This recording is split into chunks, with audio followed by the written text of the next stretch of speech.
Yo, j'espère que vous allez bien. Bon, on se retrouve dans mon jardin. Bon, vous voyez pas. Moi, j'ai juste un énorme soleil. Du coup, si vous me voyez plisser des yeux, juste, c'est normal. En vrai, j'étais juste trop curieux de vous montrer dans quel endroit virtuel je vis. Ça peut paraître dingue, mais aujourd'hui, j'ai complètement arrêté Cursor. J'ai complètement arrêté Cloud Code. J'ai complètement arrêté Notion.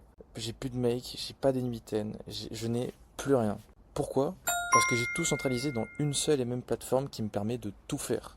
Et je vais vous la présenter ici aujourd'hui en quelques minutes. Et de toute façon, je pense que je vais en faire un tuto plus approfondi plus tard. Mais déjà, je souhaitais juste vraiment vous partager ça de manière hyper transparente. D'ailleurs, là, je suis en train juste de de restructurer tout le contexte que j'ai dans, dans ma boîte, c'est assez marrant. Mais du coup, pour vous montrer tout ça, franchement, par où commencer, hein. Déjà, on a un espèce de Explorer. Donc l'Explorer, c'est un petit peu comme un VS Code. C'est-à-dire que là, il y a vraiment toute l'architecture pure et dure de ce qui se passe. Et j'ai trois dossiers principaux. Le PID, c'est tous mes agents, tous mes endroits de travail. Et concrètement, PID, ça veut dire Project Intent Document. Donc vraiment, je devais changer ce nom parce que le Project Intent Document, ça devait être justement un document. Mais aujourd'hui, c'est beaucoup plus profond que ça. Et je pense que je vais même l'appeler le PO, le Project Intent Workspace. Mais bon, c'est un détail. Mais en gros, là-dedans, j'ai par exemple mon agent général avec son fameux point Cloud qui, lui, comporte toutes ses instructions. Il y a le download avec des trucs que j'ai téléchargés, tu vois, des messages vocaux, des vidéos, des trucs comme ça. Le raw, c'est pareil, c'est un peu la même chose en vrai, je pourrais les fusionner. Et après, il y a d'autres trucs comme ça qui sont notés. Ensuite, il y a évidemment mon agent développeur. Donc où là, on a vraiment beaucoup de choses. Déjà, le fameux point Cloud que vous connaissez, que je vous ai déjà partagé. Et c'est pour ça que je disais que c'est seulement une infime partie de tout mon process aujourd'hui. Tac, donc là on a tous les agents, toutes les ressources. Donc dans les ressources il y a beaucoup de trucs. Il y a des recherches que j'ai effectuées, mais ça du coup c'est plus vraiment valable. Maintenant j'utilise ça dans la librairie que je vous montre un petit peu après. On a des règles, donc des règles sur les bonnes pratiques pour créer des API, bonnes pratiques pour créer quoi? Moi je le vois même pas en entier. Bref, il faudra que je puisse décaler ça ici comme ça sera un peu plus propre. Des use cases. Ça c'est pareil, c'est des cas d'usage sur quand je lui demande un truc, qu'est-ce qu'il doit faire, dans quoi il doit piocher pour dev. Enfin bref, j'ai vraiment pas mal de choses. Donc ça c'est la partie workspace, agent où tout le monde travaille. Après on a la librairie. Donc la librairie c'est justement un endroit où il y a énormément de choses. C'est un endroit où il y a énormément de templates de code, énormément de CLI, parce qu'aujourd'hui les CLI sont beaucoup mieux que les MCP si on veut utiliser et connecter des choses, que ce soit par exemple du WhatsApp, du YouTube, du text-to-speech, du Telegram, Google Trends, Google YouTube, bref, j'ai vraiment énormément de choses ici, mais il n'y a pas que ça. Il y a aussi des recherches. Donc en fait, des recherches, c'est par exemple des recherches sur des marchés, des recherches sur, des librairies justement, enfin des librairies Python, Node.js, des playbooks aussi. Enfin, vraiment, la librairie, quoique les playbooks, c'est justement dans la partie contexte, mais je reviendrai. Mais la librairie, c'est vraiment énormément de choses que l'on peut copier-coller et les placer dans différents projets pour plein de sujets différents. Et ensuite, on a le fameux contexte. Donc c'est là où il y a tout. Le contexte, c'est toute ma vie.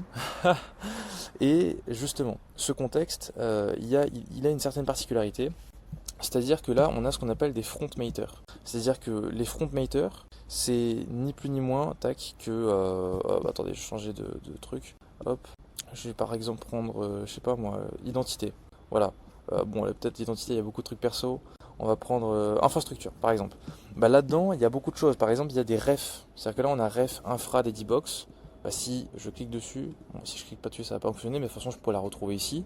En fait, j'ai carrément créé un graphe qui affiche tout ce qu'il y a. C'est-à-dire, le graphe que vous voyez ici, c'est l'exact même contenu de tout ce qu'il y a dans le context store, sauf que c'est mis là, de manière beaucoup plus visuelle. Et là, du coup, quand je regarde comme ça, je dis ok, 4 clients, etc. Bon, je peux cliquer ici, et justement, ça m'affiche tous les gens là, etc. Et du coup, je peux même preview le markdown pour que ce soit beaucoup plus propre. Enfin, bref, il y a vraiment beaucoup de choses qui sont hyper pratiques et qui me permettent vraiment de gagner énormément de temps. Enfin bon, ça c'est la partie vraiment sous l'iceberg, enfin c'est ça qui est l'espace physique. Maintenant, toute la surcouche front-end que moi je me suis mis pour bosser dessus, on a le fameux contexte graph que je vous ai déjà présenté, voilà, qui est là, qui est très pratique, ma foi. Ensuite, j'ai les mémos vocaux. Moi, ce que j'aime bien faire, c'est juste arriver, tac, faire un message vocal ici comme ça, Et du coup, lui, ce qu'il va faire, c'est qu'il va venir s'enregistrer dans le contexte store, se rattacher à des choses que je pourrais mettre, genre un projet, tu vois, ou sinon un planning, avec le planning de la semaine et tout. Il y a un petit peu tout ici. Ensuite, j'ai les feedbacks. Donc en gros, là-dedans, là pour l'instant, c'est encore un truc que je suis en train de build, mais c'est littéralement tout ce qui est... Tout... En gros, mais il y a des agents qui tournent et qui auront besoin de moi, qui auront besoin de mes avis, qui auront besoin justement de mes feedbacks, et tout va être centralisé ici pour que je puisse juste leur dire, ok, non, la prochaine fois tu fais pas ça comme ça, tu fais ça, ou sinon, ça il faut le ranger ici, etc., etc. C'est vraiment un endroit où il y aura tous les feedbacks de Mi et qui permettront de juste lui expliquer comment faire, quoi, aussi simple que ça. Après, on a les process. Donc les process, là, j'hésite encore à le mettre. J'avais mis là, enfin, il fonctionne, hein. C'est-à-dire qu'en gros, dès que Claude va lancer quelque chose, genre un script ou quelque chose comme ça va s'afficher, mais je trouve pas ça très utile.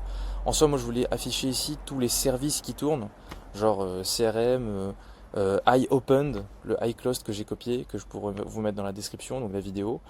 Il y a quoi encore? Il y a des services, tu vois, même des services clients. Genre j'ai mis des API, des sites internet qui peuvent tourner et qui soient rangés ici. Et puis ensuite les event logs. Donc là c'est justement tous les événements qui arrivent. C'est-à-dire qu'aujourd'hui, si vous voulez, le goal c'est de récupérer tous les événements qui se passent, que ce soit des messages sur Discord, que ce soit des webhooks sur Stripe pour dire qu'il y a un nouveau paiement. Et tout ça, de un, ça peut se construire avec de l'IA. Ça fait justement partie des use cases que moi je l'avais partagé lorsqu'il veut développer des trucs. Donc en gros des use cases, alors attendez, je descends un peu, use case, tac, agrégateur, connector. Donc en gros, on va juste venir récupérer tous les événements qui nous intéressent, les mettre à un seul et même endroit, et appliquer des règles qui vont dire, ok, la prochaine fois qu'il y a un tel événement, donc par exemple un message sur Discord de tel serveur dans tel salon, il faudra que tu répondes d'une certaine manière, ou il faudra que tu lances une automatisation qui va aller faire des trucs. Et l'IA, elle sera très bonne, pourquoi ? Pour concevoir et maintenir ces fameuses automatisations, ces agents IA et ces services qui vont tourner. Et le goal, c'est que tout se base là-dessus. Tout se base sur l'infra que j'ai créé ici. Enfin voilà. Et donc là, par exemple, j'étais juste en train de parler avec lui. Nouveau système de tickets, donc justement le fameux système de feedback. Voilà, ce sur quoi je suis en train de travailler. Après, je suis en train de restructurer le contexte ici. Tac. Donc en gros, y a tout là, quoi. On était en train de parler, voir qu'est-ce qu'on pourrait rattacher à quoi. Donc là, il me l'a fait, il est sympa. Salut la porte qui s'ouvre. Et voilà. Vraiment, c'est juste incroyable. Bon bref, c'était Hugo. J'espère que vous avez apprécié la vidéo, que ça vous a inspiré. Dites-moi dans les commentaires si vous voulez peut-être que je vous partage ça, parce que d'ailleurs, je suis pas sur mon Mac. En fait, je suis sur ma Dedibox. Ma Dedibox, c'est un serveur privé que j'ai pris chez Scaleway, tac, qui est très très intéressant. Et j'ai connecté mon Mac, mon iPhone et du coup ma Dedibox, mon VPS à Tailscale. Donc Tailscale, c'est un réseau d'ordinateurs privés que vous pouvez créer, et du coup là limite je suis offline, c'est à dire que tout à l'heure je pouvais pas accéder à YouTube, je pouvais accéder à rien du tout, et je pouvais quand même accéder à ma Dedibox. Donc c'est vraiment magique. Ce qui fait que là je pouvais coder et que du coup tout est sur le même endroit. Et là par exemple je peux vous montrer ça, c'est à dire que sur mon téléphone, tac, décidément, là j'ai fait par exemple une automatisation. Donc là je sais pas si vous allez voir, je vais mettre à l'intérieur, c'est le bordel. Wow. À moi il y aura un peu plus de visu. Et là je lui dis par exemple, dis Siri, lance Roboto. Et voilà. Et donc là il lance Roboto. C'est-à-dire que là je peux aller là, c'est exactement la même plateforme, hein. Je peux commencer un message vocal.